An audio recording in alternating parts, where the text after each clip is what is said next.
자, 반갑습니다. 수업 시작하도록 하죠.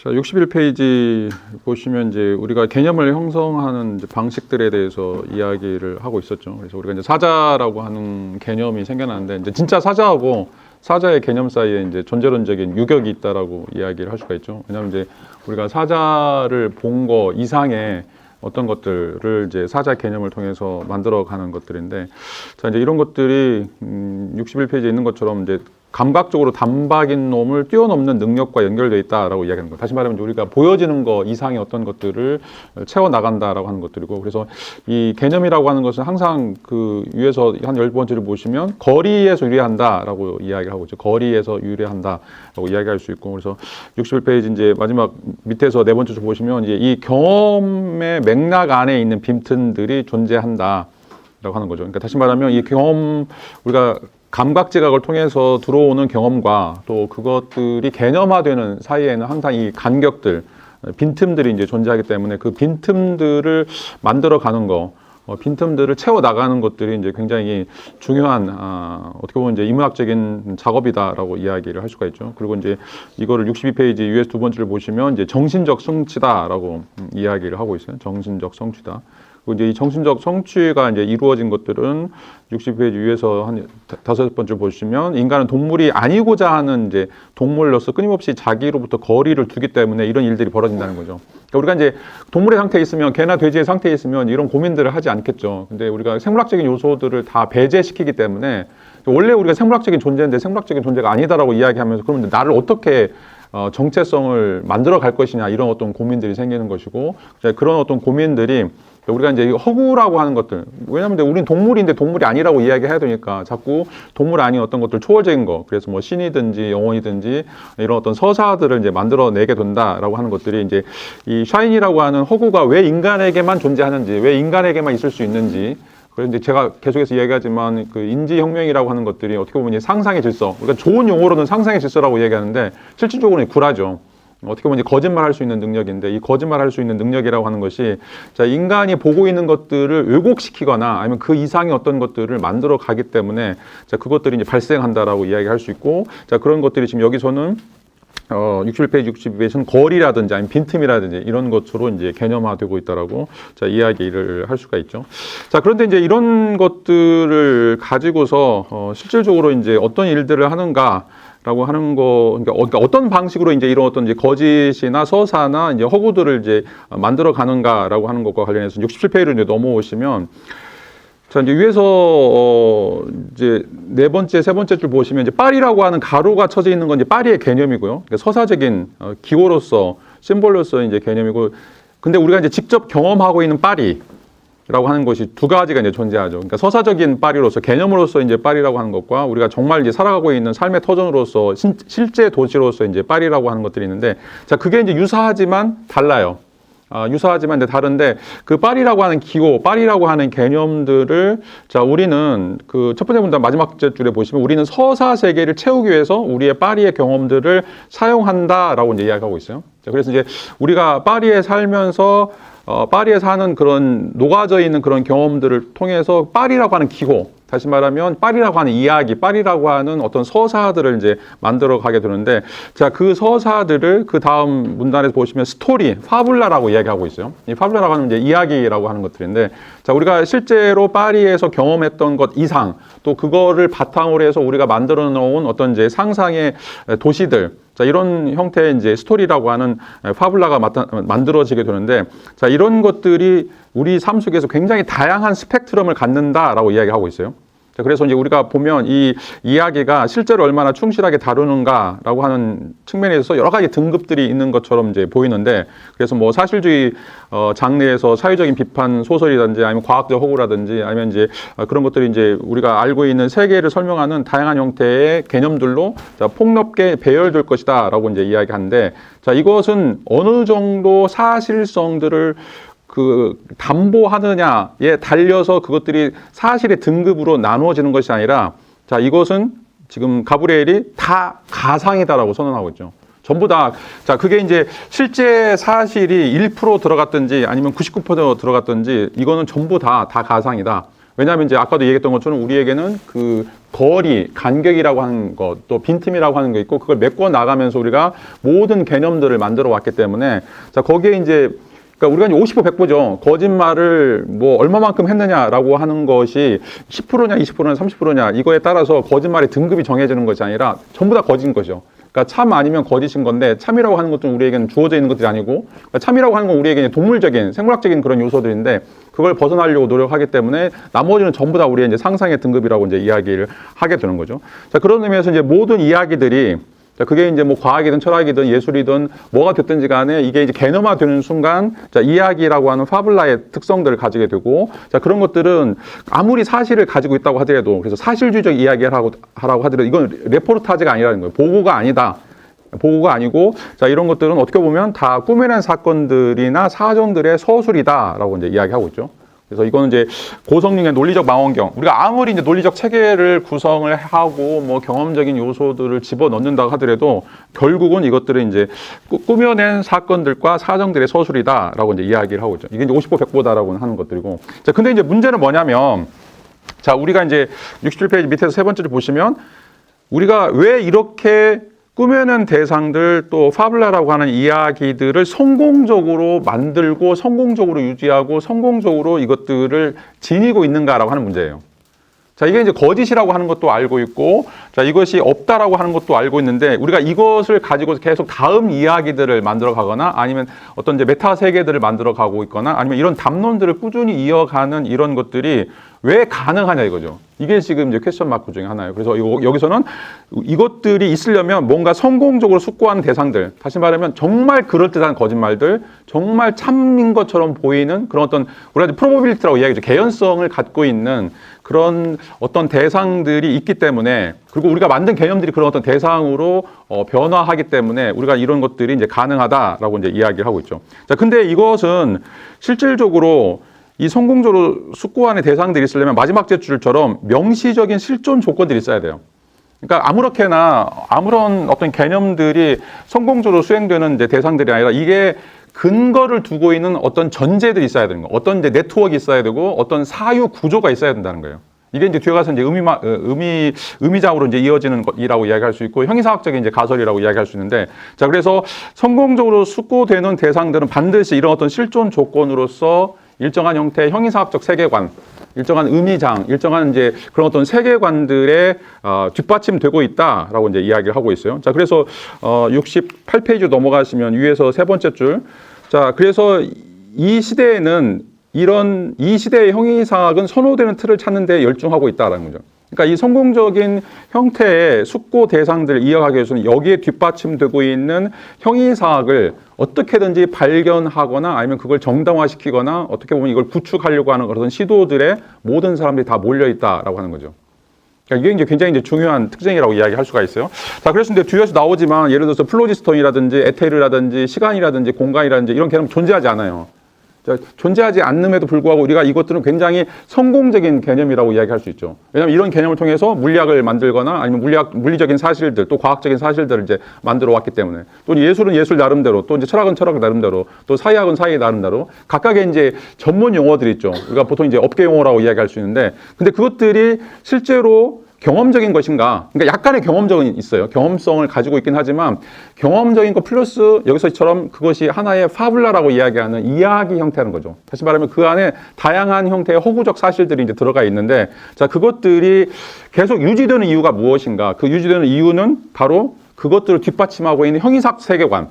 형이상학적 세계관에 의해서 우리가 그것들을 굉장히 성공적으로 하나의 담론으로서 이제 만들어 간다라고 이야기할 수 있고 그래서 이제 우리 시대의 형이상학은 무엇인가라고 하는 이제 물음과 관련해서 우리가 지난 시간에 이제 메타 물리학이라고 하는 걸 이야기를 했었죠. 지금의 이제 형이상학은 특별히 이제 이 과학 기반을 하고 있는 메타 물리학이라고 이야기할 수 있고 그 메타 물리학과 이제 관련해서 우리가 이제 어떤 방식으로 세계를 이해하는가라고 하는 것들을 이제 지난 시간에 좀 살펴봤었죠. 그래서 이제 뭐 등장했던 것들이 뭐 이제 아인슈타인 상대성 이론의 형이상학이 이제 바뀌었다라고 하는 이제 이야기도 좀 들었었고, 그다음에 이제 양자역학 등장하면서 양자 형이상학도 등장하고 있고, 또 이제 지금 이제 정보 시대에 살고 있는데 이 정보 시대에 세상의 모든 것이 이제 어떻게 보면 정보라고 하는 개념, 물리학에서 이제 어떤 입자라고 하는 개념이 이제는 이제 정보라고 하는 이제 개념으로 바뀌면서 자, 이런 식으로 이제 우리 형이상학들이 이제 다 바뀌어 나가고 있는데, 자, 이런 것들이 토마스 쿤이 이야기하고 있는 이제 패러다임이라고 이야기할 수 있죠. 그 시대의 과학적 담론. 우리가 이제 그걸 이제 디스커스라고 이제 이야기하는데, 우리가 이제 담론이라고 이야기했던 것은 그 시대에서 허용되는 어떻게 보면 사회적인 주제들, 사회적인 이제 이야기 형식들 또는 이야기 내용이라고 이제 이야기할 수가 있어요. 자, 그래서 이제 시대마다 금기시되는 용어들이 있어요. 특별히 이제 우리 시대에는 이제 신이든지 아니면 이제 고대 형이상학, 뭐 플라톤이든지 기독교 같은 이제 이런 걸 이야기하면 굉장히 이제 안 좋게 평가하죠. 또 특별히 이제 대한민국 같은 경우에는 기독교인이라고 이야기하면 아, 쟤 개독교, 쟤는 우파 이렇게 해버리는, 그래서 뭔가 이제 차단을 해버리거나, 그래서 이제 페미니즘이 아니면 이제 다른 이야기 못하고 이민자 문제, 뭐 동성애 문제 다 이런 것들이 이제 다 걸려 있는데, 자, 이런 것들이 형이상학에 걸려 있다는 거죠. 그래서 우리가 지금 이제 신유물론 마찬가지도 우리가 어떤 이야기를 해야 되는가, 어떤 담론들이 지금 우리 사회에서 지금 이제 진행되는가라고 하는 것들을 이제 알기 위해서 저희가 이제 신실제론, 뭐 신유물론 이런 것들을 이제 이야기하는데, 자, 이런 어떤 형이상학에 근거해서 우리가 이야기하는 어떤 총체적인 보케브러리들이 어떻게 보면 우리가 쓰고 있는 그런 어떤 담론의 가장 기초적인 개념들이 만들어지고 있다라고 하는 것이고, 지금 이제 가장 중요한 것이 이 메타물리학이라고 하는 것이 가지고 있는 이런 어떤 이제 과학의 시녀로서 모든 이제 학문들이 거기에 맞춰서 자, 이게 이제 옳은가 그른가의 이제 판단을 받고 있는 그런 어떤 상태에 이제 놓여져 있다라고 이제 이야기할 수가 있어요. 자, 근데 이제 여기서 이제 가브리엘이 중요하게 표시하려고 하는 것은 형이상학이 하나만 아니라는 거죠.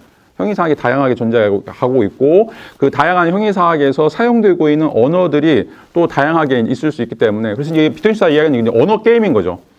지금 이제 2025년에 대한민국에서 쓰고 있는 것은 대한민국의 언어 게임, 또 미국에서 쓰고 있는 것은 미국의 언어 게임, 또 이제 뭐 유럽에 쓰고 있는 이제 거기에서 다양하고 거기서 나오는 어떤 언어 게임들이 있고, 그 언어 게임의 큰 체계로서 그걸 이제 소실가 이야기하는 랑그라고 하는 어떤 거대 담론 체계, 우리가 문법 체계라고 하는 것들이 이제 존재하고, 그런 어떤 문법 체계에 따라서 우리가 이제 쓰고 있는 용어들이 이제 정해진다라고 이제 이야기를 할 수가 있어요. 자, 그래서 우리가 영어면 영어 문법, 뭐 독일어면 독일어 문법, 러시아면 이제 러시아 문법 이런 것들이 이제 정해져 있는데, 자, 그런 것들에 의해서 완전히 이제 달라진다라고 이야기를 할 수가 있어요. 제가 요즘에 이제 지화벌 읽고 지금 이제 그 까라마조프 책을 읽으면서 러시아가 좀 땡기더라고요. 그래서 러시아를 알파벳이라도 좀 알면 저걸 이제 읽을 수 있겠다고 이제 생각을 했어요. 근데 이제 알파벳이 이제 그리스 문자하고 거의 비슷해요. 이제 거의 비슷한데 정말 이제 헷갈리는 게 뭐냐면, 우리가 이제 그 그리스 말도 마찬가지인데, 자, 일컷 써보면 이걸 다 P자로 생각하시잖아요. 그죠? 근데 그리스 말이나 러시아 키릴 언어 이건 R 발음이에요. 그래서 항상 이제 헷갈리는 게, 이거 어떻게 읽으세요? 마피아라고 읽죠? 틀려요. 마리아라고 읽어야 돼요. 그리고 자, 이거 쓰면 발음을 어떻게 하겠어요? O 발음이죠. 러시아에서는 아 발음이에요. 그러니까 이렇게 쓰면 우리는 자동으로 모로 가잖아요. 근데 마예요. 자, 이게 물론 이제 러시아를 잘 하지는 못하지만, 그러니까 어떤 시스템에 있느냐, 어떤 형이상학적 시스템에 있느냐에 따라서 동일한 글자나 동일한 문자나 동일한 어떤 그 개념들이 완전히 바뀔 수 있다는 거죠.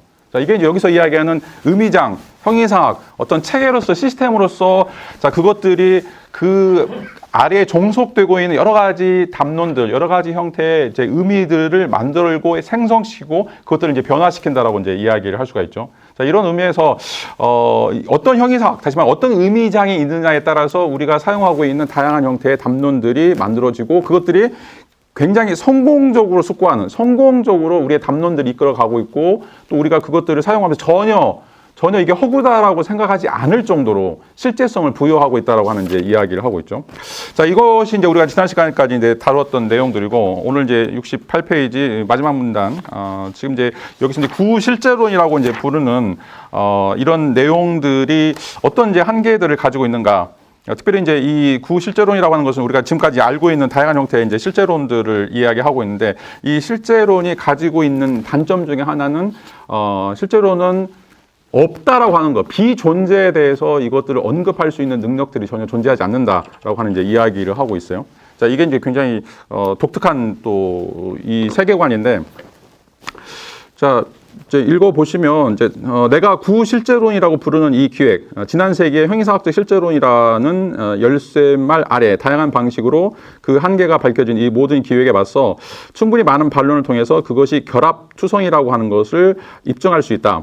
그러니까 이제 자, 이게 이제 어떤 형이상학이 됐든지 간에 이 형이상학은 이제 고전적인 형이상학에서 다루고 있는 어떤 내용들은 실질적으로 우리가 지금 살고 있는 20세기를 설명할 수 있는 그런 이제 완벽한 특성이 없다라고 이제 이야기를 할 수 있죠. 특별히 이제 이 형이상학적 실제로는 가장 대표적인 게 바로 이제 플라톤의 이제 이데아론 같은 것들인데, 자, 이데아론에 보면 이 감각적인 세계라고 하는 건 다 가짜이고, 자, 그래서 이제 화가가 그림을 그려놓은 거, 그 그림을 보면서 이게 이제 실제 세계라고 이제 착각하는 것들이 어떻게 보면 이제 동굴의 비유와 같이 우리가 이제 잘못 세계를 이해하는 거라고 이야기할 수 있죠. 그래서 이 세계라고 하는 것은 실질적으로 이 세계를 넘어서 존재하는 거, 넘어서 존재하는 어떤 것들이 있고, 그게 이제 이데아라고 이야기할 수 있는데, 그것들을 우리가 이제 이해해야 된다, 또 알아야 된다라고 하는 것들이 이제 이 형이상학적 실제론에서 논의를 하는 것들이죠. 그래서 내각의 합이 180도가 되는 삼각형은 이 지구상에 존재할 수가 없어요. 왜냐하면 지구는 타원형으로 불러있기 때문에 180도가 넘죠. 그러니까 이제 180도가 되는 삼각형은 자, 기하학적인 어떤 원리를 가지고 있는 어떤 이제 기하학적인 세계, 그런 어떤 이데아가 이제 있다라고 이제 간주하게 되고, 그래서 진리라고 하는 것은 이 세계라고 하는 것에서는 우리가 발견할 수 없고, 이 세계에서 이제 에이카시아라고 이야기하는 이제 그림이든지 아니면 추측만 존재하는 것들이고, 실제 이제 진리라고 하는 알레테이라고 하는 것들은 숨겨져 있는 거, 말할 수 없는 것들이고, 그걸 찾기 위해서는 우리가 이제 지성이라고 하는 누스라든지 뭐 에피스테메라든지 이런 어떤 학적 인식을 통해서 우리가 도달해야 된다라고 하는 이제 이야기를 하고 있죠. 근데 이제 지금 보면 이게 이제 말도 안 되는 거죠. 어떻게 보면 이제 이게 이제 기독교적인 거, 형이상학 적인 원리들이 굉장히 이제 이제는 낡았고, 지금 이제 현 시대를 설명할 수 있는 이런 이제 논의가 완전히 불충분하다라고 이제 이야기를 할 수가 있어요. 자, 그런데 이제 이거를 이제 여기서는 이제 이 형이상학적 실제론과 그 실제론의 형이상학 이해를 그 실제론의 엄청난 존재론적 맹점을 지적하면서 다시 한번 해체하는 것이 아니라 다른 열린 측면을 점령하는 것이다. 라고 이제 이야기를 하고 있어요. 자, 이제 이 주장은 지금까지 이제 이 형이상학이 가지고 있었던 그런 어떤 이제 맹점들을 다시 한번 이야기하려고 하는 것들이 아니라 새로운 측면, 자, 이것들이 가지고 있지 않는, 이것들이 전혀 조망하려고 하지 않았던 어떤 새로운 측면들을 우리가 이제 한번 이야기를 해보겠다라고 하는 게 이게 이제 열린 측면의 점령이다라고 이야기할 수가 있어요. 자, 이제 나눠드린 그 유인물로 이제 가시면 30번 이제 그 실제론과 그 반대편을 읽어보도록 하겠습니다. 자, 여기서 이제 가브리엘이 구실제론이라고 하는 부르는 입장은 이제 형이상학적 실제론의 전통을 이어받는 철학적 태도다. 근데 이제 이 형이상학적 실제론이라고 하는 것은 세계는 인간의 의식, 언어, 개념과 무관하게 자, 객관적으로 또 고정적으로 존재하는 실제가 있다라고 자, 주장하는 입장이다. 특별히 이제 이 입장은 20세기 철학, 특별히 이제 분석 철학이라든지 현상학이라든지 해체주의라든지 여기에서 이제 비판을 받으면서 한계가 드러났다라고 이제 이야기를 할 수가 있어요. 다시 말하면 어떤 이제 고정된 세계가 있다라고 하는 것들은 우리가 지난 시간에 이제 이야기했던 양자역학이라든지 아니면 정보 형이상학이라든지 여기서 이제 완전히 이제 깨져버리는 비판이 되고 있는 그런 어떤 측면들이 이제 강하다라고 이야기할 수가 있죠. 자, 그런데 가브리엘은 여기서 이제 이런 형이상학적 실제론을 다시 해체하려고 하는 것이 아니라 자, 기존의 비판, 다시 말하면 형이상학적 실제로는 존재론적 맹점이 있다라고 하는 것을 반복할 생각이 없고, 자, 새로운 약점에 대해서 논의를 하겠다라고 하는 건데, 자, 그 새로운 약점이라고 하는 것이 바로 자, 반외연, 다시 말하면 이제 비존재에 대해서 문제를 제기하겠다라고 하는 이제 이야기를 하고 있어요. 여기서는 이제 실존하지 않는 놈이라고 이야기하는 건데, 자, 이것이 이제 이 책의 주요 주제다. 라고 하는 것들이고, 자, 이것들이 형이상학 실제가 가지고 있는 가장 큰 맹점이자 지금 아무도 언급하지 않은 자, 기본적인 특성이다라고 이제 이야기를 할 수가 있어요. 자, 이제 이 주장들을 좀 풀어서 이제 이야기를 해보면, 자, 형이상학적 사실은 다음과 같은 필연적인 사실들을 함의한다. 자, 존재한다는 것의 기준을 정립할 수 있다. 자, 존재한다라고 하는 것이 무엇인가를 다루고 있는 것이 바로 형이상학적 실제론이죠. 그러니까 뭐가 존재하는 것이냐, 그 존재성이라고 하는 것이 무엇이냐라고 하는 것들을 이제 이야기하는데, 자, 이 말은 뭐냐면, 자, 어떤 것이 세계에 객관적으로 존재한다라고 하는 것이 무엇인가, 자, 이 말에 이제 무엇을 의미하고 있고 객관적으로 존재한다고 사물에 하는 특성들이 무엇인가. 자, 이런 것들을 이야기하는데, 근데 이제 문제는 그 반대편, 여기서 이제 반의원이라고 이제 돼 있어요. 그러니까 존재하는 것의 의원의 반대니까 존재하지 않는 것들이죠. 그것은 존재하지 않는다라고 하는 것을 다루지는 못한다라고 해요. 존재하지 않는다라고 하는 것을 다루지 못한다. 그러니까 이 세계에 이제 대부분의 많은 이제 철학자들이, 특별히 이제 하이데거도 마찬가지고 사르트도 마찬가지고, 자, 무에 대해서 연구해요. 무에 대해서. 그러니까 이제 무라고 하는 것이 물론 이제 우리가 진공 상태를 이제 의미하는 것이 아니라 지금 이제 그러니까 무라고 하는 것이 굉장히 이제 애매한데 말은 무라고 하는 건 있지만 실제로 존재하지 않는 거죠. 근데 우리가 아까도 얘기했던 것처럼 굉장히 성공적으로 이런 어떤 개념들을 지금 사용하고 있다라고 하는 건데 지금 무라고 하는 말을 그냥 습관적으로 이제 이야기하고 있는데 없는데 뭐로 얘기해요? 없으면 이야기하지 말아야 되죠. 그러니까 비트겐슈타인이 이야기한 것처럼 말할 수 없는 거에 대해서는 침묵을 해야 돼요. 근데 우리는 계속 무에 대해서 이야기해요. 수많은 사람들이. 그러니까 다 그게 거짓말이다, 사기다라고 이야기하면서 여전히 우리는 존재와 무라고 하는 책을 읽고 거기에서 무가 무엇인지에 대해서 골똘하게 생각해요. 그러니까 이게 이제 논리적으로 맞지 않는다는 거죠. 없는데 우리가 생각하게 되는 것들이 왜 존재하는가. 그러면 이 무라고 하는 개념이 성공적으로 숙고하고 있는 대상이라고 하는 거예요. 왜냐하면 우리가 끊임없이 말을 하니까 이거에 대해서. 없음에도 불구하고. 자, 이제 이런 측면들은 지금 이제 여기서 이야기하고 있는 형이사학들에서 전혀 언급할 수 없다. 전혀 언급이 되고 있지 않는 것이다 라고 이야기하고 있고 그거를 여기서는 지금 반의원이다라고 이제 이야기를 할 수가 있어요.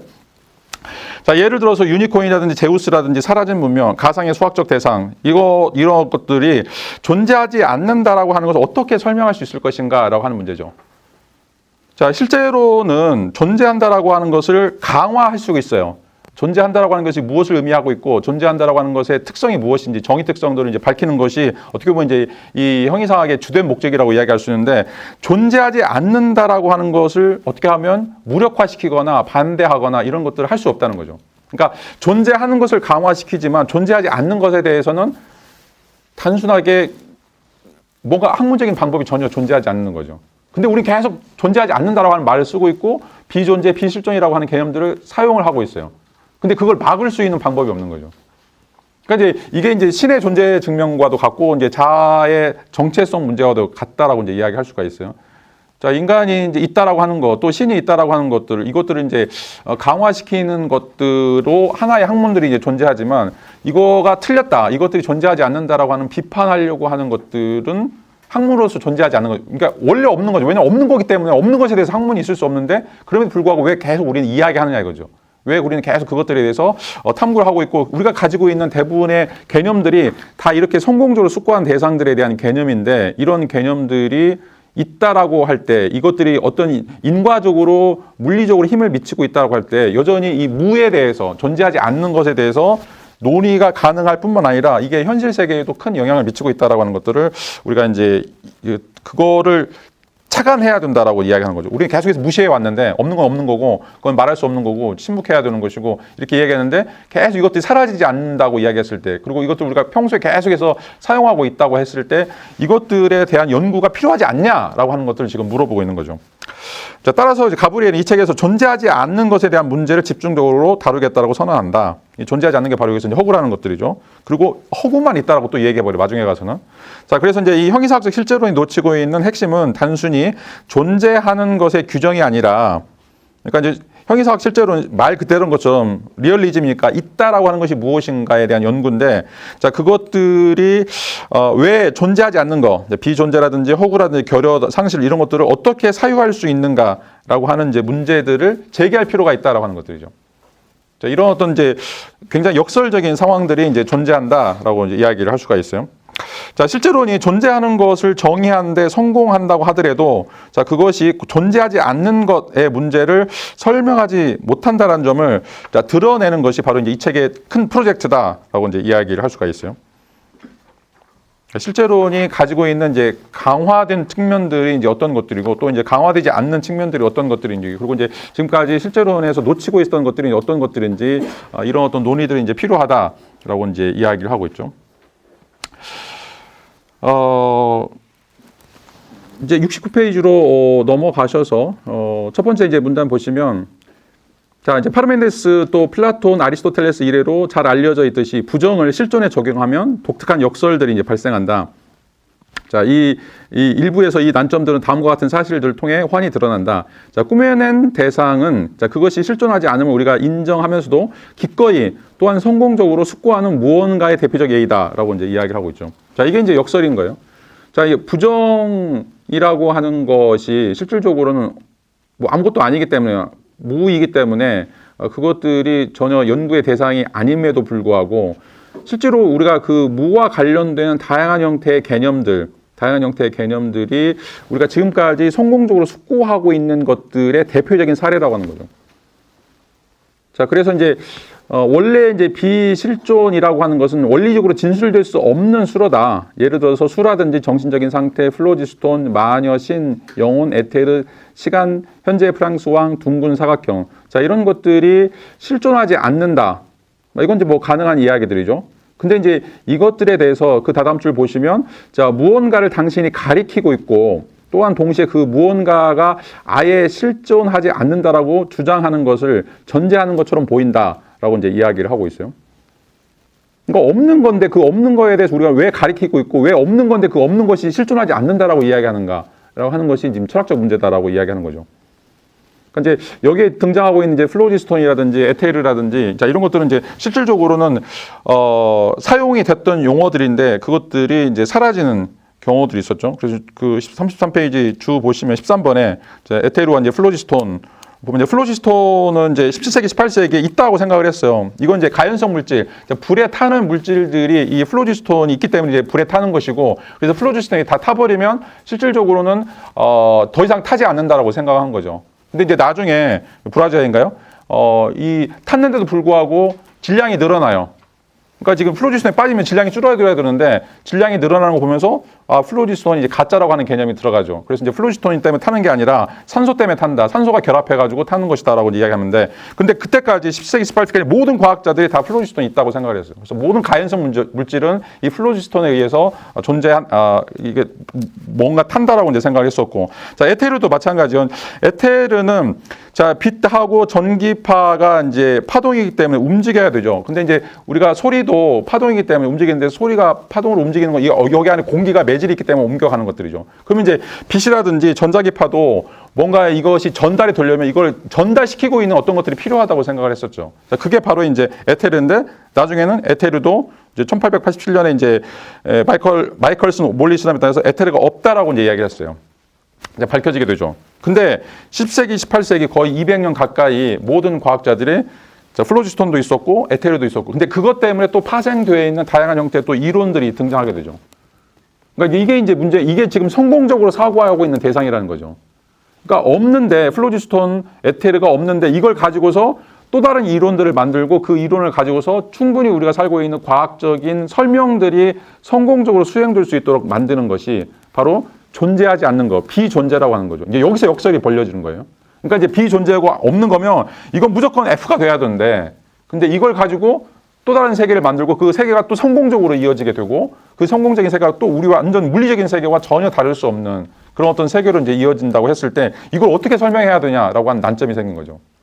그러니까 거짓말을 했는데 거짓말 너무 잘못해가지고 이 세상이 바뀐다고 했을 때 거짓말인데 그러면 그 거짓말이 참말이냐?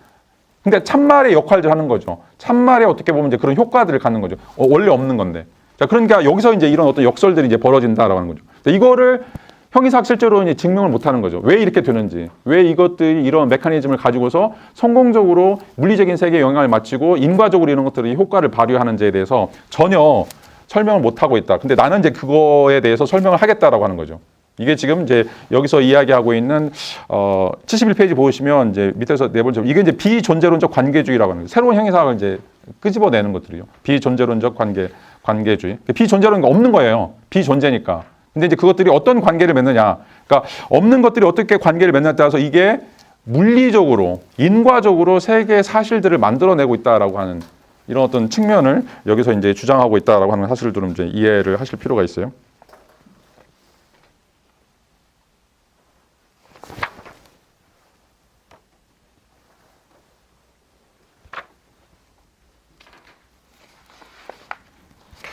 자, 이제 34페이지, 유인물 34페이지로 이제 넘어가시면 아까 이제 파르메니데스, 뭐 플라톤, 이제 아리스토텔레스 이제 형이상학들을 좀 이야기했었는데, 자, 이제 뭐 이 철학자들이 이제 이런 문제들을 노출을 시켰어요. 근데 이제 이런 문제들이 가지고 있는 것들이 이제 어떻게 보면 이제 그 다음 세대에 이어지지 못했고, 이제 그 이유는 이제 우리가 지금 존재에 관해서 굉장히 엄격한 또는 굉장히 물리적인 또는 이제 어떤 이제 단독의 형이상학들만, 다시 말하면 이제 아까 플라톤적인 형이상학만 이제 유지를 해왔거나 아니면 이제 과학적 실제로는 이제 빠져 있었기 때문에, 자, 이런 것들을 이제 별로 다루려고 하지 않았다라고 이제 이야기를 할 수가 있어요.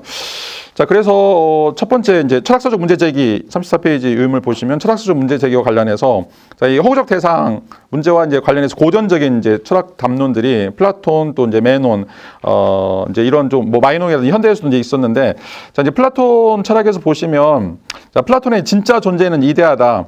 천상에 있는 어떤 존재죠. 그리고 이제 감각적인 세계는 모방, 미메시스에 이제 불과하고 있고, 또 이제 그 허구적 대상은 예를 들어서 문학 속 인물이라든지 그림 속에, 그러니까 그림에 있는 것들은 이제 그 모방에 의한 모방, 2차적인 이제 거라고 이제 이야기를 할 수가 있죠. 자, 그런 의미에서 이제 그 파우스트에 나오는 메피스토펠레스 같은 이제 이런 어떤 그 악마 같은 존재는 이데아적 실제의 참여 관계를 전혀 갖지 않는 비실제적인 것에 속한다라고 이야기할 수 있죠. 근데 이제 왜 이런 것들을 만들어내냐 이거죠. 그리고 만들어내고 이것들을 우리가 또 믿고 이것들이 또 우리에게 이제 뭔가 영향을 미친다라고 이제 생각하는 것들이죠.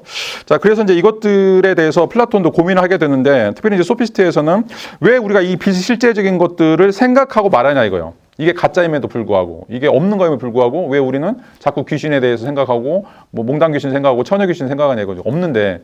자, 그게 이제 굉장히 이상하다고 생각했었고, 그래서 단순하게 이 비존재라고 하는 것을 그냥 무라고 생각하거나 무의미라고 두면 이게 성립이 안 된다고 생각한 거죠. 그러니까 이걸 자꾸 없다라고 생각하고 지우려고 노력하더라도 계속 우리 이렇게 떠오는 거죠. 그래서 여러분들이 말씀하시면 지금 코끼리 생각하지 마세요 하는 순간 코끼리가 떠오르는 거하고 똑같은 거죠. 그러니까 우리가 논리적으로 이게 무라고 하는 것이 없다라고 생각을 하지만 계속 무와 관련된 개념들을 이렇게 만들어내는 것들이 뭔가 있으니까 만드는 거 아니냐, 뭔가 영향을 미치고 있는 메커니즘이 있기 때문에 우리가 자꾸 그 무에 대해 생각하지 않는가라고 이제 이야기하고 있고, 그래서 플라톤은 이 이제 비존재 개념을 다른 것, 아더니스라고 하는 거, 그러니까 우리가 살고 있는 이 존재론적인 어떤 거와는 다른 어떤 또 다른 세계가 있을 가능성이 있다라고 하는 걸 열어둔 거죠. 물론 이거에 대해서 이제 뭐 깊이 있는 탐문은 하지 않았지만, 그렇지만 이제 플라톤에게서는 이런 메피스토펠레스라고 하는 이 악마, 이 허구적 존재라고 하는 것은 우리가 살고 있는 실제적 존재와는 다른 방식으로 존재하는 게, 이게 이제 어떻게 보면 이제 의미장 이론과 관련된 거죠. A라고 하는 의미장에서는 우리가 살고 있는 실제 세계이고, B라고 하는 의미장에서는 메피스토펠레스도 있고, 파우스트도 있고, 그레첸도 있고, 자, 그런 것들. 근데 이제 이런 것들이 서로 접속을 이루고 있다라고 이제 이야기를 할 수가 있어요. 접속을 이루고 있기 때문에 그 접속을 이루는 것 때문에 우리가 그 세계에 있는 것들을 끄집어 와서 우리 세계에서 어떤 영향력을 받거나 하면 영향력을 행사할 수 있다라고 이제 이야기를 하고 있죠. 그래서 이제 의미장이라고 하는 게 어떻게 보면 이제 A, B 의미장이 완전히 분리될 상황도 있을 수 있고, 어떤 경우에는 A 의미장과 B 열의장이 이렇게 연결이 될 수 있는 이런 상황이 있어서 그 상황들이 이렇게 이제 서로 소통할 수 있는 그런 것들은 이제 존재한다라고 이제 이야기를 하고 있죠. 또 이제 메논의 이제 역설 문제인데, 이것도 이제 굉장히 이제 엄청나게 큰 철학적인 문제인데, 이제 무에 대해서 말할 수도 없고 생각할 수도 없다. 당연하죠. 무니까, 없는 거니까. 근데 우리는 없는 것에 대해서 지금 말도 하고 있고 생각도 하고 있고 서술도 하는 거죠. 그래서 이제 유니콘이라든지 페가수스라든지 메피스토펠레스, 이건 없는데 우리가 자꾸 이제 이런 없는 거에 대해서 말하고 생각하고 쓰고, 그게 이제 우리가 없다라고 하는 걸 또 알고 있어요. 알고 있으면서도 또 사용하는 거. 자, 이런 이제 것들이 생겨날 때 이제 이런 문제를 제기하죠. 메논이 이런 문제인데, 그러니까 우리가 모른다라고 하는 것을 어떻게 탐구할 수 있는가라고 하는 거죠. 그러니까 모르는데, 없는데 우리가 어떻게 말하는가라는 거죠. 모르면 모르고 없으면 없어야 되는데, 그 모르고 없는 거에 대해서 우리는 계속 알려고 노력하고 있고, 어떻게 보면 그것들을 추구하려고 한다라고 이제 이야기를 할 수가 있어요. 자, 그게 이제 여기 이제 메논에서는 그 얘기하는데, 신은 모든 걸 알고 있기 때문에 탐구할 필요가 없죠. 동물은 아무것도 모르기 때문에 또 탐구할 필요가 없어요. 아무것도 모르기 때문에. 근데 인간은 반 상태예요.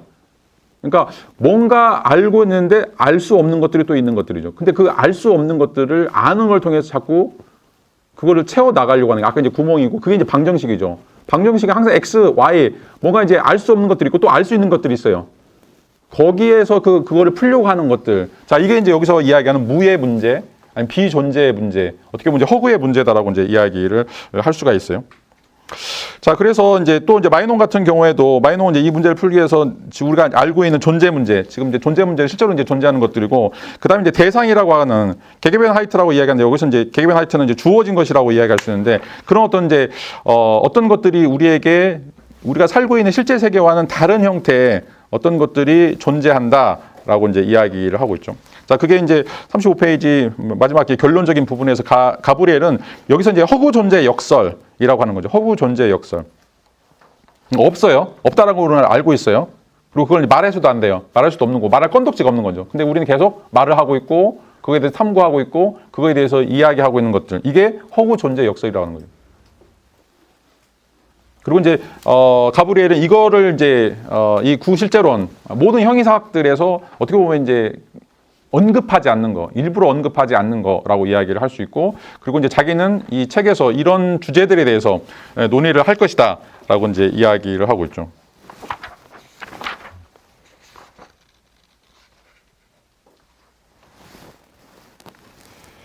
자, 그 유인물 37페이지로 가시면 이제 이거 허구적인 실제와 관련해서 이제 가브리엘은 이야기하고 있는 이제 그 세 가지 특징들이 이제 있는데, 자, 이제 하나는 2번이요. 철학적 존재. 하나는 이제 존재론적 부재. 허구적 존재는 세계 사실에 없다. 사실 세계에 없다. 자, 이건 이제 우리가 그냥 객관적인 어떤 진술로서 우리가 이제 알 수 있는 것들이죠. 자, 그런데 자, 이것이 언어적인 특성들, 다시 말하면 기호적인 특성들을 갖고 있는데, 언어나 기호라고 하는 것들이 있다라고 하는 것은 그것이 어떤 특정 대상들을 가리키고 있다. 그러니까 지시하고 있다라고 하는 것들이죠.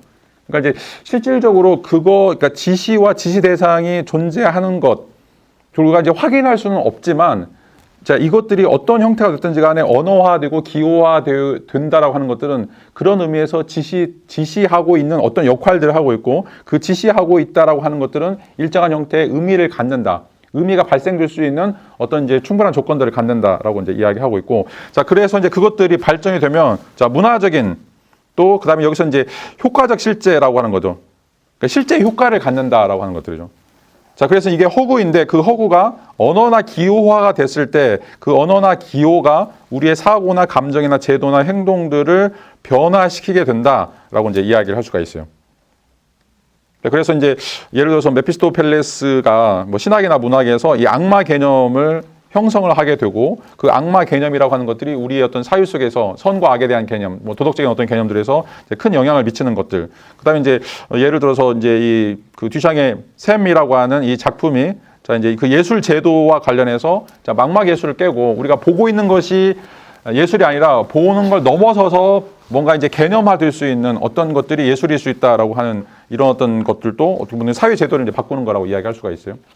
그러니까 이런 측면에서 이 허구라고 하는 것, 무라고 하는 것들이 존재하지 않지만 그것들이 언어적인 상징으로서 존재한다고 했을 때 우리에게 마치 어떤 특정 대상을 지시하는 것처럼 보여지고, 그 특정 대상으로 보여지는 어떤 것들 때문에 우리가 우리의 사고, 감정, 제도들이 바꿔진 물리적인 변화, 인과적인 변화가 일어나 버린다라고 이제 이야기를 하는 것들이죠. 자, 이런 것들을 다루려고 하는 것이 나의 목적이다. 이 책의 이제 가장 근본적인 그 철학적인 물음의 출발점이다라고 이제 여기서 이야기를 하고 있어요.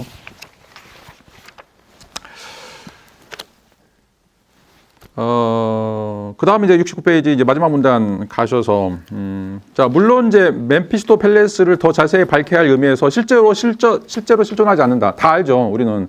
자, 이제 그 파우스트에 나오는 메피스토펠레스라고 하는 이제 악마가 실제로 이제 존재하지 않는다라고 하는 걸 이제 다 알고 있는데, 자, 하지만 이것은 메피스토펠레스가 이를테면 단지 우리의 상상 속에서만 또는 단지 우리의 마치처리 놀이에서만 실존한다라고 하는 명제가 참이라는 뜻일 수 없다. 그러니까 이거는 이제 단순하게 그냥 언어상에 아니면 어떤 이제 그런 서사에서 참이라고 하는 그런 방식으로 아예 이제 존재론적으로 고립시키는, 자, 이런 것. 그래서 이건 이제 가상의 세계고, 그리고 이제 가상의 세계니까 이건 현실의 세계에 전혀 영향을 미칠 수 없고, 자, 그건 이제 이야기에 불과하고, 자, 이건 또 아니라는 거예요.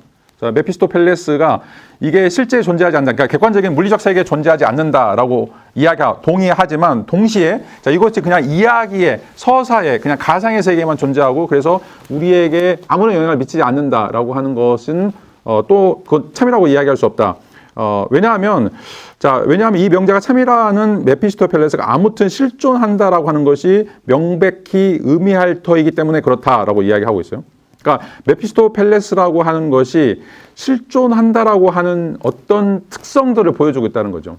자, 이거는 이제 우리 세계와 겹쳐지거나 아니면 우리 세계의 어떤 빈틈들을 메워가면서 메피스토펠레스를 끌어들이면서 자, 여기서 이런 것들이 이제 존재한다라고 이제 이야기를 할 수가 있어요. 자, 그래서 설령 앙겔라 메르켈, 이건 이제 기호나 이름이죠. 독일의 수상인데 앙겔라 메르켈이라고 하는 문구가 실제 수상인 앙겔라 메르켈을 가리키는 것과 똑같은 방식으로 자, 메피스토펠레스라고 하는 문구가 메피스토펠레스라고 가리키는 것이 아니라고 하더라도 예컨대 사람들이 펠레스는 그저 상상되었다고 또 괴테가 발명됐다고 하더라도 이제 70페이지 보시면 세 번째 줄 메피스토펠레스라는 단어는 아무튼 특정된 무언가를 가리키는 것이 틀림없다라고 이제 이야기하고 있어요. 그러니까 메피스토펠레스라고 하는 언어, 기호, 특징이 이제 앙겔라 메르켈이라고 하는 이름이 실제 사람 앙겔라 메르켈을 가리키는 것과 똑같은 방식으로 가리키는 건 아니지만 이 메피스토펠레스라고 하는 이름이 뭔가를 가리키고 있다라고 하는 것들은 틀림없다라고 이제 이야기를 하고 있어요. 그러니까 이제 이 비존재가 일정 부분 존재성을 가질 수 있거나 아니면 물리적인 인과적인 작용들을 일으킬 수 있다라고 이제 이야기를 하고 있죠.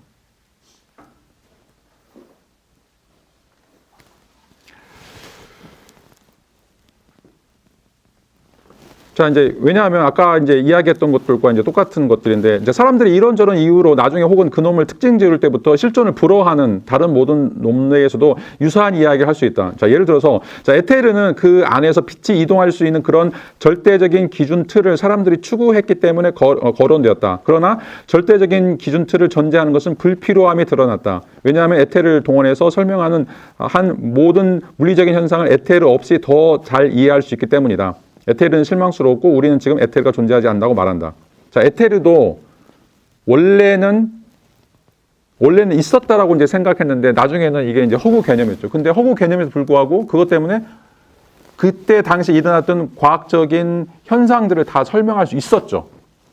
있었는데 나중에 이제 그 틀이 바뀌니까 다시 말하면 그런 형이상하게 바뀌게 나니까 이 에테르라고 하는 것이 더 이상 쓸모가 없는 거죠. 에테르 말고 이제 그러니까 PC라고 하는 것이 에테르 없어도 이제 공간 이동을 할 수 있다고 이제 생각하는 그런 세계관이 들어오니까 에테르가 사라진 것들이죠. 자, 그러면 메피스토펠레스라고 하는 이 이름도 일정 부분 이 에테르가 가졌던 그런 어떤 실제적 효과들을 가질 수 있다는 거죠. 물론 나중에 포기할 수도 있고 나중에 폐기할 수도 있고 바꿀 수도 있긴 하지만 충분히 에테르라고 하는 말이 거의 200년 동안 10세기, 18세기, 19세기 초까지 그런 어떤 과학적인 이론에서 가장 강력한 과학 이론으로 그 힘을 발휘했던 것처럼 이 메피스토펠레스라고 하는 이 상징이나 기호도 이 허구도 충분히 그럴 어떤 가능성이 있다라고 이제 이야기를 할 수가 있어요. 자, 42페이지 그 유인물 33번으로 가시면 이제 무타티스 무탄디스 이 용어가 자, 이제 필요한 부분을 고치면 같은 논리가 적용된다라고 하는 이제 유명한 이제 라틴어 논제인데 자, 이거는 이제 바꿔진 것은 바꿔질 것이다라고 하는 이제 이야기예요.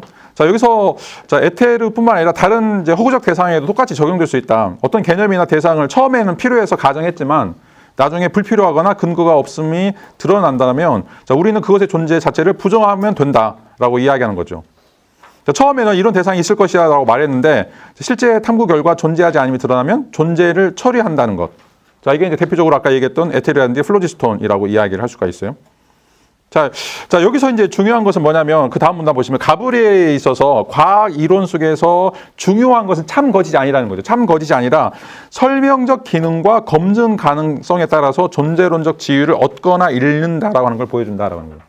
그러니까 토마스 쿤이 얘기했던 것처럼 과학에서 드러나고 있는 다양한 형태의 이론들, 그 개념들은 참과 거짓의 문제가 아니라는 거예요. 왜냐하면 지금 과학사에 등장했던 수많은 이론들이 다 지금 거짓으로 밝혀져 가고 있고 어떻게 보면 이제 달라지고 있기 때문에 자, 그게 거짓임에도 불구하고 충분히 세계를 설명해 왔었죠. 그리고 그것이 정말로 세계를 지탱할 수 있는 그런 이론이라고 확고하게 이제 믿고 있죠. 자, 지금 아까도 이제 얘기했던 것처럼 양자역학에서 아니 그 상계성 이론에서 시간과 공간과 그다음에 에너지 와 이제 물질이라고 하는 것이 하나인데 여전히 지금 뉴턴 과학에서는 시간과 공간 개념을 이야기하고 있어요. 힘도 이야기하고 있고 어떻게 이제 물질도 다 이야기하고 있죠. 그러니까 이제 이게 바라보는 층위, 그러니까 지금 우리가 살고 있는 이 현상계를 설명하는 층위에 따라서 이게 거짓임에도 불구하고 없음에도 불구하고 여전히 우리는 시간에 대해서 공간에 대해서 이야기하는 거죠.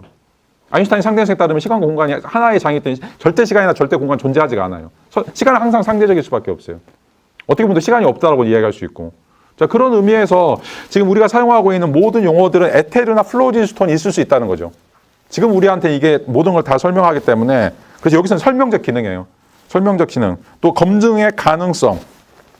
검증의 가능성에 따라서 이게 나중에 검증이 안 되면 바꿀 수 있는 것들이죠. 얼마나 충분든지. 자, 그런 의미에서 우리가 이제 에테르나 플로지스톤은 그렇게 자연스럽게 받아들이면서 왜 메피스토펠레스는 안 받아들이냐라고 하는 거죠. 이건 모순적인 거라는 거죠. 왜냐하면 이제 이거는 에테르나 플로지스톤은 굉장히 뭐 검증이 강화된 이론이거나 아니면 굉장히 이제 객관적인 이론이거나 그게 아니죠. 아까 얘기했던 것처럼 이게 등급별로 차이가 나서 스펙트럼이 있긴 하지만 여기에 1%가 섞여있던 190%는 다 샤인이라고 하는 거짓은 거짓이라는 거죠. 50% 100%라는 것들이죠. 자, 그런 의미에서 지금 우리가 이야기하는 이제 메피스토펠레스라든지 그레첸이라든지 이 소설 속에 등장하는 또 허구적으로 등장하는 이런 어떤 모든 것들이 이런 인과적인 특성들을 발휘할 수 있는 그런 어떤 물리적인 사물로 여전히 존재할 수 있다라고 이야기할 수 있고 만약에 그게 안 되면 나중에 얼마든지 교체하고 다른 것들로 이제 우리가 바꿀 수 있다라고 하는 게 바로 무타티스 문단티스라고 하는 방식으로 이제 설명한다라고 하는 것들이죠. 자, 그래서 여기서 중요한 것은 존재론적인 결론. 다시 말해 존재하느냐, 존재하지 않느냐라고 하는 것은 경험적, 이론적 탐구 속에서 내려지는 거죠. 그러니까 처음부터 존재하느냐 존재하느냐 이게 결정되어 있는 게 아니라 우리가 경험을 하고 이론적인 작업들을 하고 검증을 하면서 그것들을 제거해 나가고 다시 업데이트 시키고 이제 이런 과정들이지 뭔가 처음부터 이거는 존재하는 거다 이거는 존재하지 않는 거다라고 하는 것들을 이렇게 갭을 쌓은 것들은 실질적으로 과학사가 발전하는 또는 이제 문명사에서 발전했던 이야기와는 완전히 다르다라고 이야기할 수가 있어요. 그러니까 이 허구라고 하는 것을 우리가 무라고 하는 것들을 뭐 계속해서 다양하게 배척해 왔는데 자, 이런 어떤 배척하는 것들이 실질적으로는 우리 역사 속에서 보면 매우 다른 모습들을 이제 보여주고 있다라고 이제 이야기를 할 수가 있죠.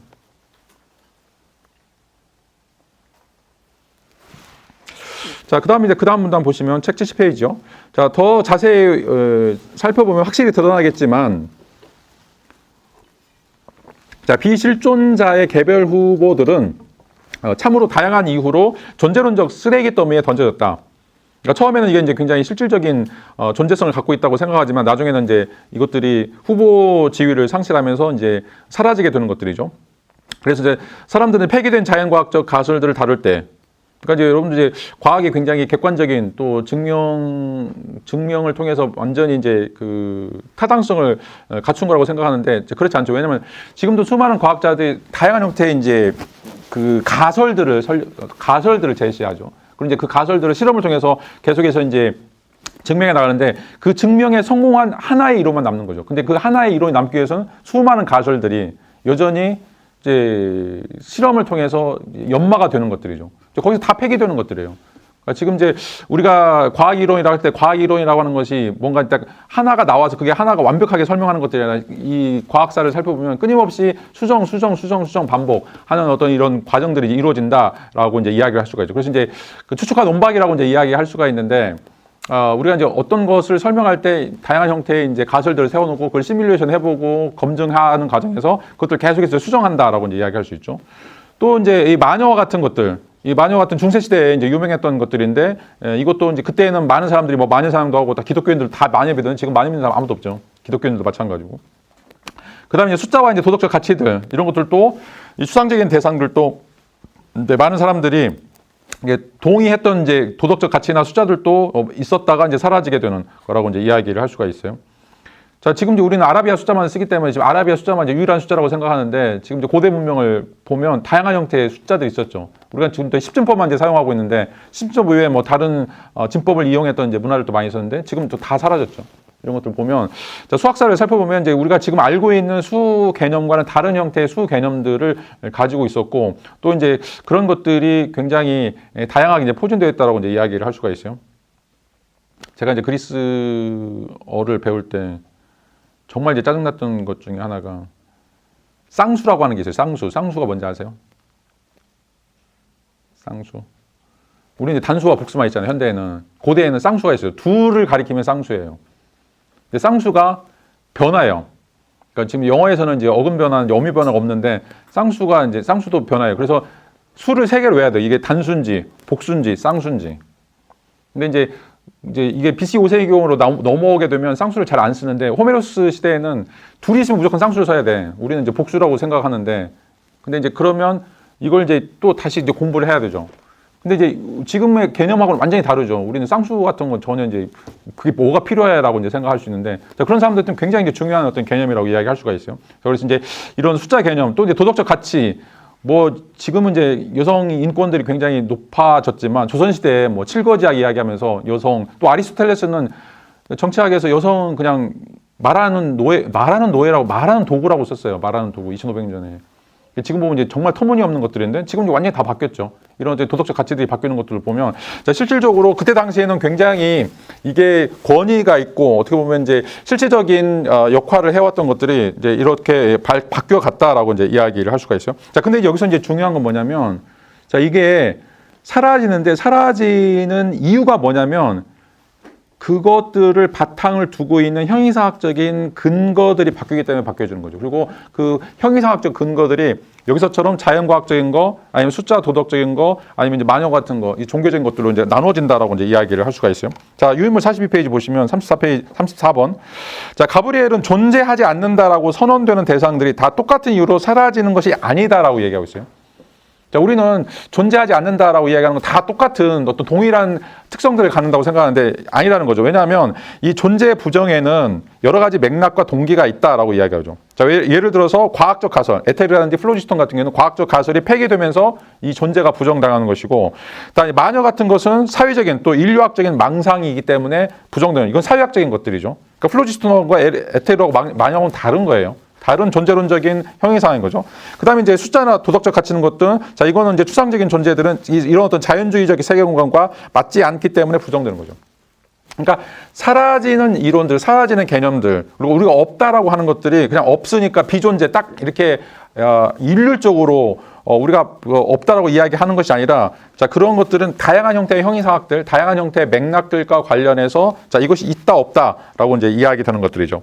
자, 그런 의미에서 자, 각기 다른 계기와 맥락들이 있는데 그러니까 모든 개념들, 모든 이야기들은 각기 다른 계기와 맥락들이 있는데 자, 그것들을 전부 존재론적 제거라고 하는 동일한 절차로 묶어버리는 것은 자, 이미 하나의 전제, 즉 형이상학적 실제론을 받아들이고 있기 때문에 그렇다라고 하는 거예요.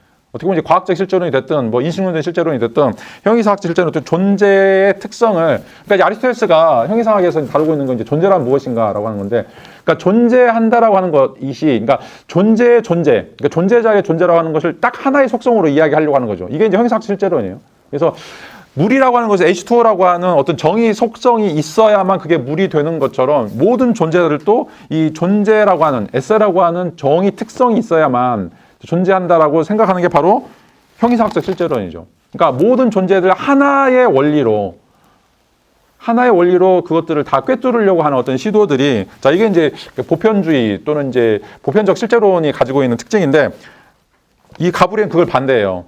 그러니까 모든 존재자들은 다양한 형태의 존재적 특성을 가지고 있고 이것들을 하나의 이려관지처럼 하나의 틀로 엮을 수 없다라고 생각하는 거죠. 엮을 수 없다. 자, 그런 의미에서 자, 이런 이제 잘못된 형태의 형이상학적 실제론이 마치 이 존재론적 제거를 통해서 모든 다양한 형태의 존재성들을 하나의 어떤 뭉텅이로 만들어서 그것들이 없다라고 이제 선언해 버리는 것들이 굉장히 이제 깡패 같은 짓이다라고 이제 이야기하는 것들이죠. 자, 이 전제에 따르면 세계는 마치 단단한 실제 공간이고 존재하지 않는 것은 그곳에 밀려는 헛개비처럼 처리되는 것으로 보인다. 자, 근데 이제 가브리엘에 따르면 존재하지 않는다라고 하는 말은 단일한 의미를 갖지 않는다는 거죠. 자, 과학적 가설의 폐기, 사회적 망상의 해소, 또 철학적 논쟁에서 추상적 대상의 거부는 모두 다르지만 겉보기에는 동일한 행위처럼 보인다.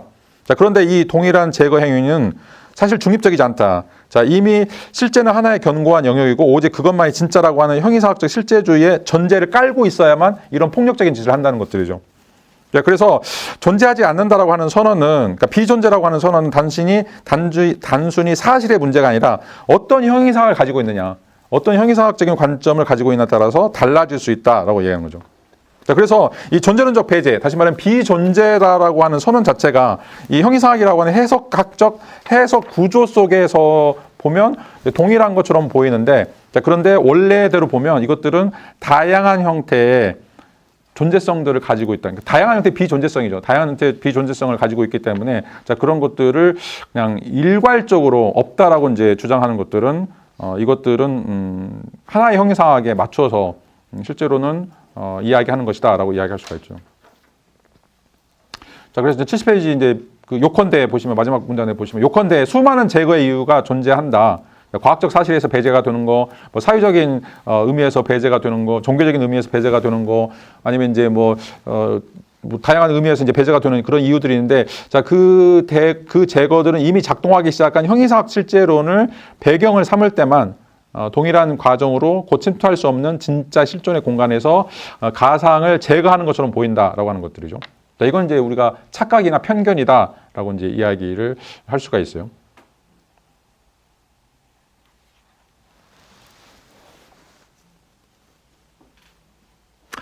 자, 그래서 71페이지 이제 두 번째 문단을 보시면, 자, 나는 이제 3장에서 실존과 유사하게 비실존을 한 대상과 한 의미장들 사이에 성립하는 관계로 파악해야 한다라고 하는 것을 주장할 것이다라고 얘기하는 거죠.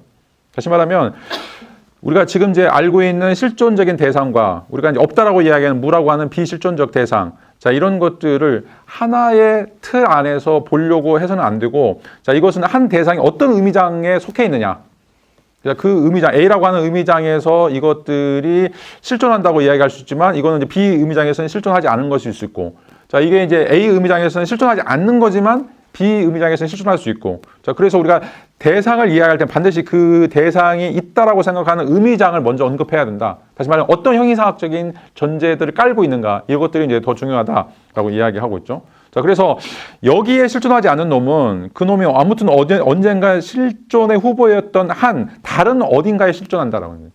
그러니까 여기라고 하는 A라고 하는 의미장에 실존하지 않는 놈은 다른 어딘가, 다시 말하면 B라고 하는 의미장에 반드시 실존한다라고 이제 이야기를 하고 있어요.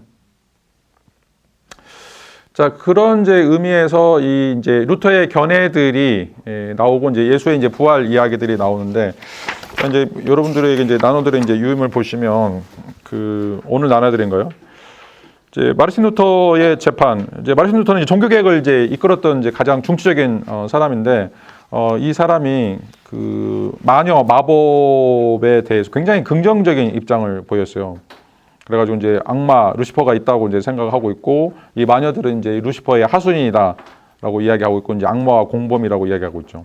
그래서 이제 성경에 출애굽기 22장 18절 보면 이제 무당을 살려주지 말라라고 이제 이야기하고 있는데, 자, 이것들을 적극적으로 이제 설교에서 이야기를 하고 있고, 그리고 이제 이 마녀 사냥과 관련해서 특별히 이제 16세기 후반에 흑사병 생겨나고 종교개혁 일어나면서 이제 카톨릭하고 개신교하고 이제 서로 싸우면서 사회적 혼란들이 이제 컸을 때, 거기서 이제 상대방을 제압하기 위해서, 자, 이런 어떤 이제 마녀와 관련되어 있는 이런 이제 생각들이, 유행들이 이제 돌고 있었는데, 자, 이게 이제 실제적으로 책에서도 보면 이제 비텐베르크라고 하는 이제 루터가 있었던 이제 그 장소죠. 비텐베르크에는 없었지만 루터의 머릿속에 있었죠. 제 머릿속에 있었는데 실제적으로 비텐버르크에서 벌어졌던 마녀 재판들의 많은 결과들을 불러일으켰어요. 자, 이게 이제 중요한 거예요. 자, 이게 이제 단순하게 그냥 루터의 머리에서만 있었다라고 한다면, 마음속에 있었다라고 한다면 그냥 가상이나 비존재라고 이야기할 수 있죠. 근데 이게 언제든지 튀어나와가지고 비텐버르크라고 하는 장소에서, 물리적인 장소에서 비텐버르크에 살고 있는 다양한 형태의 마녀들에게 사형 언도를 내리거나 불태워 죽이거나 이런 또 방식들로 루터의 견해가 역할을 했다는 거죠. 마녀 개념이 역할을 했다는 거죠. 자, 이게 이제 아까도 얘기했던 것처럼 메피스토펠레스라고 하는 그런 개념이 이게 두 가지 영역 속에 얽혀 있다라고 하는 거예요. 그래서 이게 언제든지 물리적인 효과, 실체적인 효과, 인과적인 효과들을 만들어낼 수 있다라고 이제 이야기를 하고 있어요. 자, 그리고 이제 그 다음 이야기는 이제 예수님이 베다니아에서 죽은 나사로를 이제 불러내는 것들인데, 죽은 지 이제 3일 만에 돼 있는데 무덤 속에 이제 풀풀 썩고 있었죠. 그래서 이제 마리아한테 이제 물어보죠. 이제 뭐 오빠가 이제 정말로 이제 뭐라고 하죠? 하여튼 그 3일 후에 이제 그 죽은 자가 나중에 이제 부활할 것이다라고 하는 걸 이제 물어보니까, 그러면 이제 진짜 이제 부활하는지 안 하는지 한번 가보자 확인을 하면서 이제 무덤으로 가라고 이제 사람들 다 이제 말리죠. 근데 이제 그 이야기를 듣고 이제 무덤에 가서 실제로 이제 예수님이 이제 나사로를 살리는라고 이제 그런 이야기가 나오는데, 자, 이것들이 이제 가지고 있는 것들이 지금 이제 기독교에서 이제 나누어지고 있는데, 이 페이지 보시면 자, 문서적 적절성과 그다음에 이제 서사적 차원, 자, 이거를 이제 그 구분해야 된다라고 하는 이제 이야기를 하고 있어요. 자, 이게 역사적으로 진짜 예수님이 나사로를 살렸는가, 아니면 이건 단순하게 이제 이야기에 불과한가라고 하는 거에 따라서 지금 이제 진보 신학을 하시는 분과 이제 우리가 보수 신학을 하시는 분들은 이걸 이제 문자적으로 믿는다라고 하는 것과 이건 그냥 상징에 불과하다라고 하는 쪽으로 이제 나눠지고 있는데, 지금 가브리엘은 약간 반절이에요. 이게 이제 상상이면서 또 동시에 이것들이 이루어질 수 있다라고 생각하는 것들이죠. 자, 일단 이제 뭐 유인물에 있는 것들을 이제 간단하게 좀 살펴보면, 자, 이제 대부분의 자유신학들, 그러니까 이제 좌파 신학들에서는 이 사실성과 성경은 따로따로다라고 이야기하는 거죠. 그러니까 성경에 적혀진 것들은 그냥 상징이나 교훈이나 어떤 도덕적인 감동을 주기 위한 것이지, 실제로 뭐 하나님이 세계를 창조했거나 아니면 실제로 뭐 예수님이 물 위를 걸었거나 이런 거는 존재하지 않는다라고 이야기를 하고 있어요.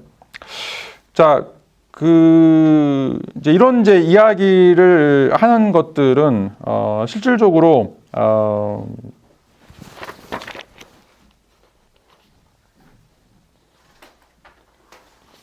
이제 뭐 3페이지 이제 보시면 이제 뭐 창세기 이야기하고 이제 출애굽기 이야기를 하고 있는데, 예를 들어서 이제 창세기 7일 동안 문자 그대로 지구를 창조했다. 그리고 이제 에덴 동산에서 아담과 하와를 만들었다라고 이제 쓰고 있죠. 여러분 믿으세요? 기독교인들 물어보면 80~90%는 다 안 믿을 거예요. 목사님들도 80~90%는 안 믿을 거예요.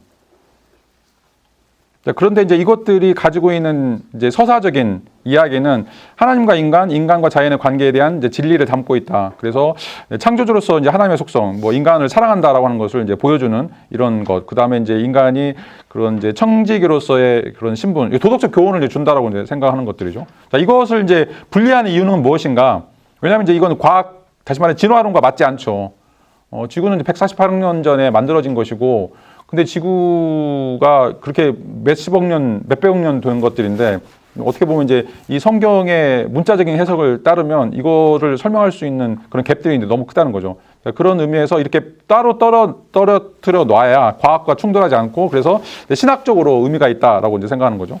또 예를 들어서 이제 출애굽기도 이제 마찬가지고, 자, 이게 이제 바닷물이 실제로 갈라졌는지, 이제 그 에집트에서 나와가지고 지금 이제 중동, 지금 이스라엘 지역으로 올라가는 과정이 있는데, 거기서 진짜 이제 바닷물이 이제 갈라졌느냐라고 이제 이야기하는 것들이죠.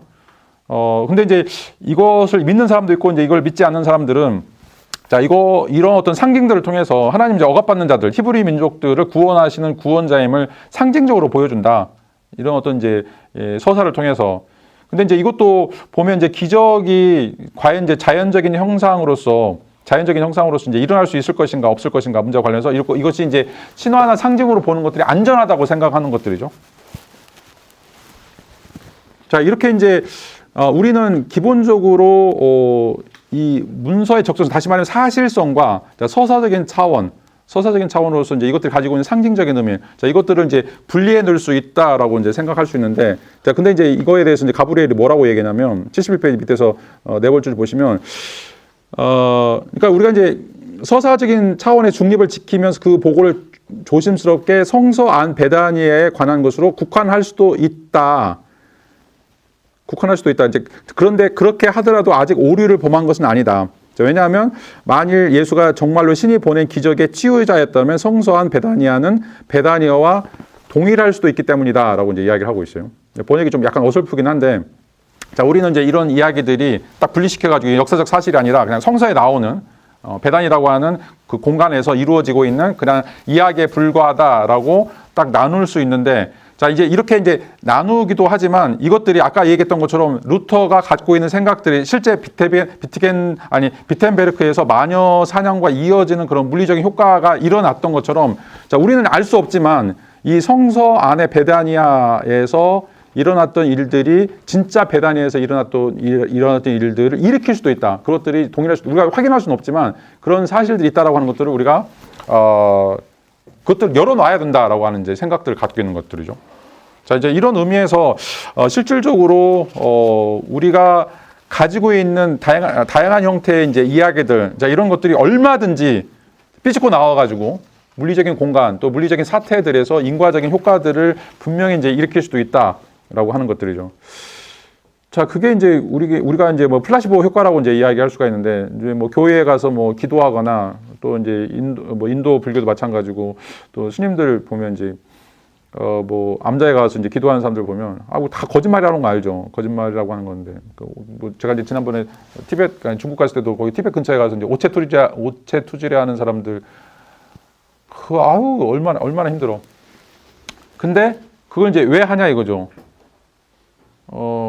근데 이제 우리가 기적이라고 하는 게 일어나요. 기적이라고 하는 게. 특별히 이제 티벳 불교 뭐 믿거나 말거나 아니지만 그게 정말 거짓말이라고 한다면 그게 몇천 년 동안 이어져 올 수 있을까라고 하는 생각이죠. 뭔가 일어나고 있는 이제 그런 유의미한 현상들, 물리적인 현상들이 있기 때문에 그게 이제 뭐 우리가 그렇게 상상한 것과 일치할 수도 있고 일치하지 않을 수도 있는데, 우리가 갖고 있는 그런 어떤 경험 속에서 실질적으로 물리적인 현상으로 드러나고 있는 그런 요소들이 있기 때문에 여전히 이 종교가 특별히 이제 이 기독교든지 또 이제 문학이든지 예술이든지 사라지지 않는 이유가 그렇다는 거죠. 이게 다 뻥이다라고 하고, 이게 뻥이니까 그냥 감정적인 것이고 어떻게 보면 이제 유희에 불과하고, 그러면 이제 우리가 거기에 의미를 두지 않겠죠. 근데 이제 문제는 뭐냐면 이게 예술이나 종교나 문화라고 하는 것이 우리에게 물리적인 효과를 일으킨다는 거죠. 어느 순간에 물리적인 효과가 일어나고 인과적인 효과들을 이제 불러일으키기 때문에, 자, 그런 의미에서 이런 것들이 이제 가지고 있는 근본적인 실존성, 실제성들을 우리가 인정하지 않을 수 없다. 인정해야 된다라고 하는 어떤 적극적인 열린 방향으로 이제 나가야 된다라고 이야기를 할 수가 있어요. 자, 그래서 71페이지 이제 마지막으로 보시면 이 생각은 비존재론적 관계주의로 이어진다. 내가 이제 왜 이런 이야기 했는가? 이게 이제 새로운 형이상으로서 비존재론적 관계주의다. 자, 이 입장에 따르면, 자, 무언가가 한 의미장 안에서 실존하고 다른 의미장에서는 실존하지 않을 수 있다. 실존 및 비실존을 묻는 질문은 본질적으로 한 의미장을 지목해 봐야 된다. 그러니까 이게 실존하느냐, 이게 실존하지 않느냐라는 어떤 의미장과 연관되어 있느냐라고 하는 것을 우리가 이제 지목을 해야 할 필요가 있다라고 하는 거죠. 그래서 실존하는 놈은 한 의미장과 관련해서 A라고 하는 의미장, B라고 하는 의미장과 관련해서 상대적으로 실존한다. 다른 의미장에서는 실존하지 않는다라고 이제 이야기를 할 수가 있겠죠. 자, 이런 것들이 실질적으로 어떤 것들인가라고 하는 것들은 항상 의미장과 이제 관련되어 있다라고 이야기를 할 수가 있어요.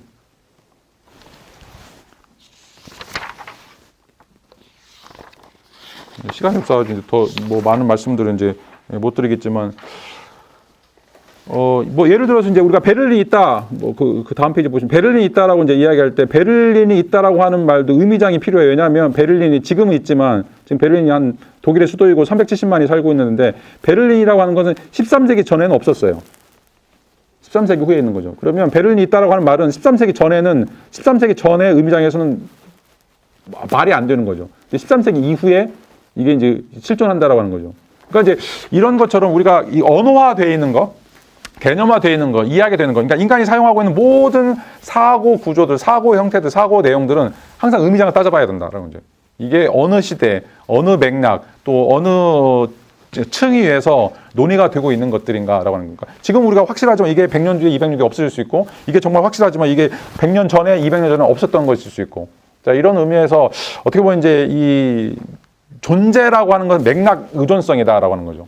존재라고 하는 건 맥락 의존성. 이게 이제 그 의미장과 관련된 것들이고, 그런 의미에서 항상 의미장을 지목해야 되고, 그런 의미장에서 이게 실존하는 것인지 실존하지 않는 것인지를 이제 이야기해야 된다. 이런 것들을 이제 비존재론적 관계주의다라고 지금 새로운 용어로 정립을 하고 있죠.